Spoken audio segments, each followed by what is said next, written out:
Welcome to Voodoo Whiskey Gaming, and this is my late review of Final Fantasy XIII. I played it on the Xbox One, it's also available on the PC. I mean, if you have your 360 or a PS3 still plugged in, you can play it on those as well. I know it's a last-gen game, but it just became available on the backwards compatibility program, and let's face it, the releases are really slow right now. But not only that, I really wanted to play it again. So Final Fantasy XIII takes place on Cocoon during a purge. They are purging anyone who has been corrupted by the Pulse, fal'Cie, or l'Cie. Pulse is another world. fal'Cie are essentially gods, more in the Olympian sense. You know, super powerful beings, but not necessarily immortal, omnipotent, etc. And the l'Cie are essentially demigods created by the fal'Cie to complete a specific task, which if they fail, they will turn into monsters. You learn very quickly that Cocoon is essentially a world ruled by fear. The populace is constantly in fear of anything to do with Pulse. You play as Lightning, Snow, Hope, Vanille, Fang, and Zaz. These are 6 people who are all turned into l'Cie. And Final Fantasy XIII follows them on their quest to essentially find out what they're meant to do and then to do it. One thing I have to say about Final Fantasy XIII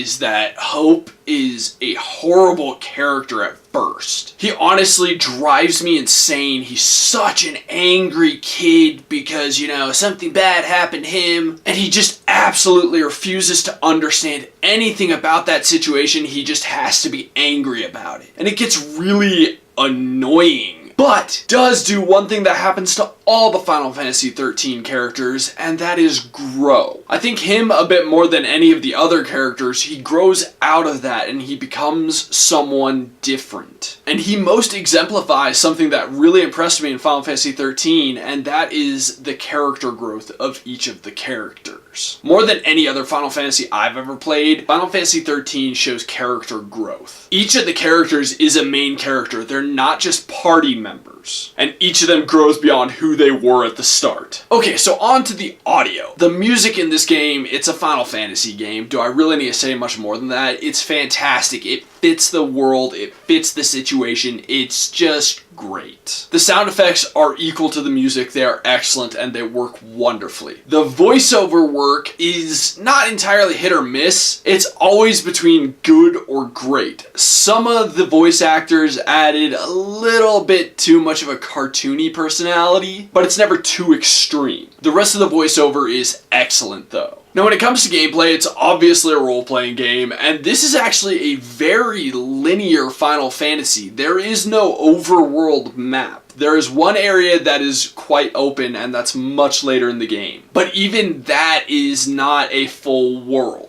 But 13 does really stand out in its gameplay mechanics. The combat system has an auto battle system essentially, where it will automatically select what you should do. Where the rest of your party already does that, it will select it for you, but you can select what you would like to do. The combat actually has a really in-depth role system, meaning that each character can take on specific roles: Ravager, Commando, Sentinel, and each of those roles has its own place in combat, and what you do is set up paradigms, and you can switch between those paradigms in battle. Now, each of the paradigms is made up of a different role. You can have a Commando, a Ravager, and a Medic, etc. As much as I do love that system, for about half of the game, it's not the greatest thing, and that's because the characters are all split up into groups on different parts of the adventure at the time, and certain characters fulfill certain roles. They're locked into those roles, I should say, and they don't necessarily work the best together. Eventually, when more roles are unlocked, each of those separate parties does very well, and it's even better when they all come back together, but at first it is a bit of a struggle. As for the controls are very simple. They don't need to be complicated controls. I don't find that most RPGs need very complicated controls, so I don't have any complaints with the controls. They're very simple, they're very intuitive, and of course very responsive. Lastly, the graphics. It's an excellent looking game. Yes, it is a last gen game, but for a last gen game, it still looks wonderful. While you won't find the same amount of detail that is present in current games, for the time it looked fantastic, and in reality, there are still some subtle details that are still excellent and hold up well. Specifically, I think the hair and the eyes hold up the best. The hair, as anime inspired as it may be, still looks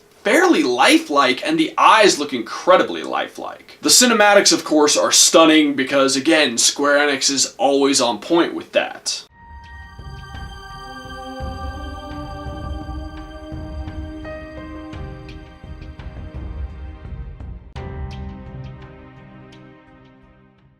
To wrap this up, I love Final Fantasy. I can pick it apart when I need to, and I feel like Final Fantasy XIII got a really bad rap when it was released. There were a lot of people who weren't happy with the battle system, and a lot of other silly complaints in my opinion. But I can understand why people were not entirely happy with the battle system. It was something very different, but Square Enix was trying something new. And while I don't think it's the best system they've ever had, I do think it is a good one, and it worked well. Honestly, they showed off a trailer for Final Fantasy XIII when it was announced, and matching it was going to be incredibly difficult. But I think they did a very good job of bringing back that turn-based system and making it look very much like the trailer. That being said, I enjoyed the story, although I will admit I think I enjoyed the story most due to the character growth that happens in it. It's not something you see as much in their previous Final Fantasy entries. So if you have an Xbox One or a PC, because they are available on Steam, I fully recommend this. If you still have a 360 or PS3, I fully recommend playing this game. Okay, so in the comments below, why don't you tell me what your least favorite Final Fantasy is? And as always, thanks for watching. If you enjoyed the video, please hit that like button, and if you like what I'm doing in general, share, subscribe.